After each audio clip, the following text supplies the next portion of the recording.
Trump to boost usable nuclear weapons stockpile, justifying Russia and China arms buildup.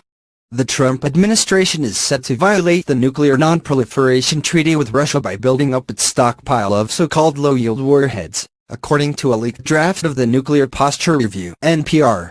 Their review, which the Trump administration plans to roll out after President Donald Trump's State of the Union address later this month, will mark a break in policy with the development of a new class of low-yield, usable nuclear warheads. The D-5 missiles, each costing approximately $66 million, will carry warheads more than 30 times the destructive power of the Hiroshima bomb. However, they would only include the primary fission section of the existing thermonuclear warheads with lower explosive yields. The new tactical weapon would violate the Intermediate-Range Nuclear Forces Treaty reached between Washington and Moscow in 1987. The Pentagon justifies the break by claiming Russia is already in violation because of its new ground-launched cruise missile, and that it would act as a deterrent to the increasingly tense situation created by NATO's buildup of military forces on Russia's western border boil over into an armed conflict. While the United States has continued to reduce the number and salience of nuclear weapons, others, including Russia and China, have moved in the opposite direction. They have added new types of nuclear capabilities to their arsenals and engage in increasingly aggressive behavior, including in outer space and cyberspace, stated the Pentagon in its draft 64-page NPR, obtained and first reported by the Huffington Post. North Korea continues its illicit pursuit of nuclear weapons and missile capabilities in direct violation of the United Nations Security Council resolution. Iran has agreed to constraints nevertheless. It retains the technological capability and much of the capacity necessary to develop a nuclear weapon within 1 year of a decision to do so.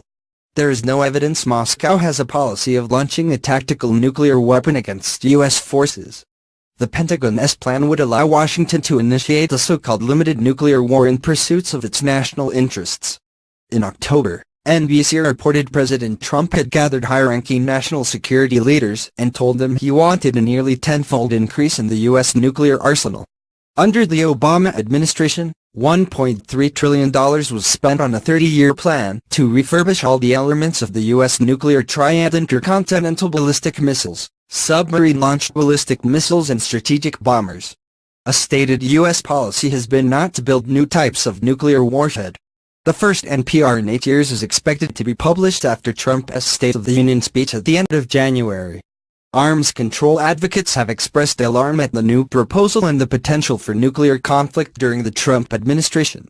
Fear spikes again last week when Trump issued a warning to North Korean President Kim Jong-un over Twitter, saying, "I too have a nuclear button, but it is a much bigger and more powerful one than his, and my button works."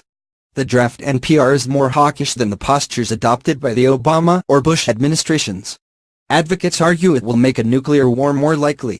Making the case that we need more low-yield options is making the case that this president needs more nuclear capabilities at his disposal, Alexandra Bell, senior policy director at the Center for Arms Control and Non-Proliferation, and a former senior advisor at the State Department, told the Huffington Post.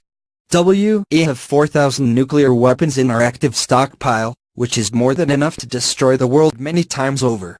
The NPR also expands the circumstances in which the U.S. might use its nuclear arsenal, to include a response to a non-nuclear attack that causes mass casualties, or was aimed at